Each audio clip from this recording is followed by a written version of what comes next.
I am going to show you how to dehydrate elderberries. These are the elderberries that we picked in the elderberry video. My husband picked.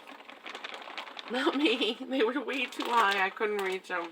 So I kind of kept the geese at bay, remember? I'm just putting a layer of elderberries on top of parchment paper. Don't use wax paper, parchment paper only. And the reason being is that the parchment paper, the air can get through it and help dehydrate the berries out, and it will dry out nicely. And wax paper, it can't. And as you can see, they get kind of thick as I layer them. But remember that when they dehydrate, dry out, they're losing a lot of their volume. And so it really doesn't look like there's many at all in there once it's all done. I do open them periodically and kind of rough them up a little bit, you know, as they dry, so they don't dry in one big cake. Whoops. I have there's 4 trays on this dehydrator, and I've already filled 2. Now the reason I dehydrate them instead of using them fresh or frozen, I get more out of them and I can use them at leisure. You know, sometimes we don't, once we make a remedy, it only lasts a certain amount of time without putting preservatives in it. And that's something I choose not to use with my family. And so, in doing that, I can make small batches when they're dehydrated anytime I need them, as opposed to having a large batch that I'm going to have to throw some away, which I absolutely hate to do. I hate waste.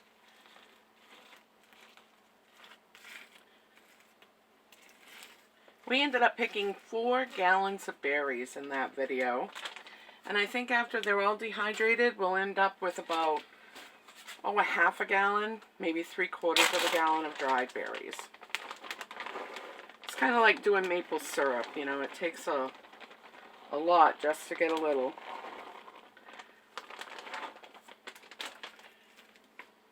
They're beautiful berries, though.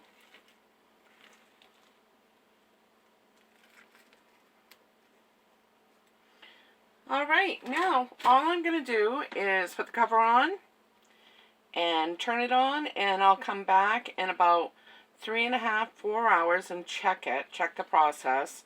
If they're starting to dry up really well, I'll, you know, move them around and stuff so they don't clump up real bad.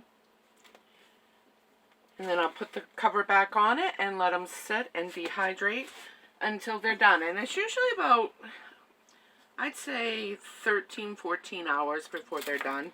I know it sounds kind of crazy, but it does literally take that long. See how much they shrink up as they dry? You can fill those trays up quite full, and when everything's all said and done, they shrink right down.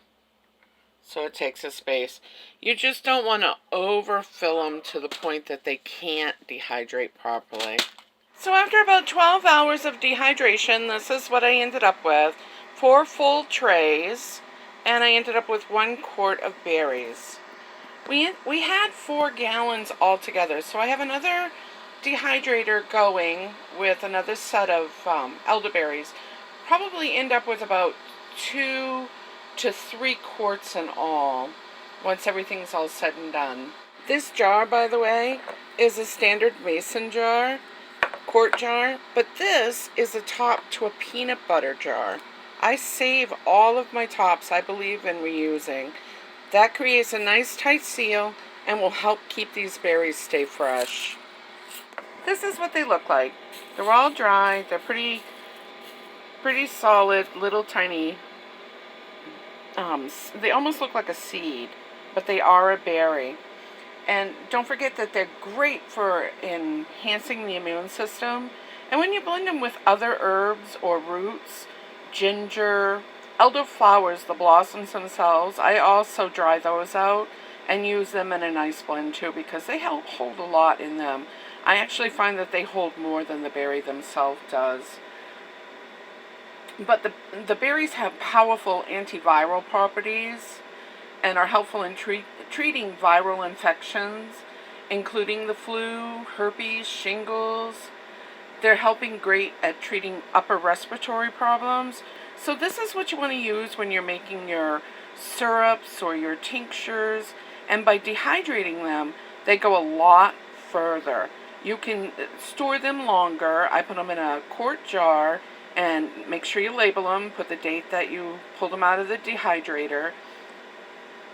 They have a shelf life of, oh my gosh, I'd say a couple of years on them, no problem. But I go through them so fast from year to year, so I'm always harvesting and dehydrating the berries. They can also be reconstituted and used inside jellies and stuff, you know, but don't use a seed. You don't use the seed ever. The seed is what's toxic, so you don't want to ingest a lot of those. Never eat raw berries. You can eat a few of them, but not a large consumption of them.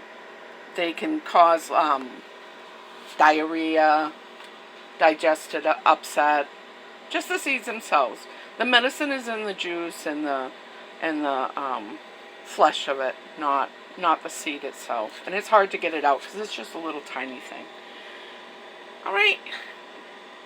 I just wanted to show you what they look like. If you're a subscriber, thank you for subscribing. If you haven't subscribed yet, please go ahead and click on that subscription button.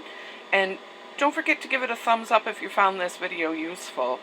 And share. When you share it, it gets me out there and helps my channel grow. I appreciate it. See you in the next video.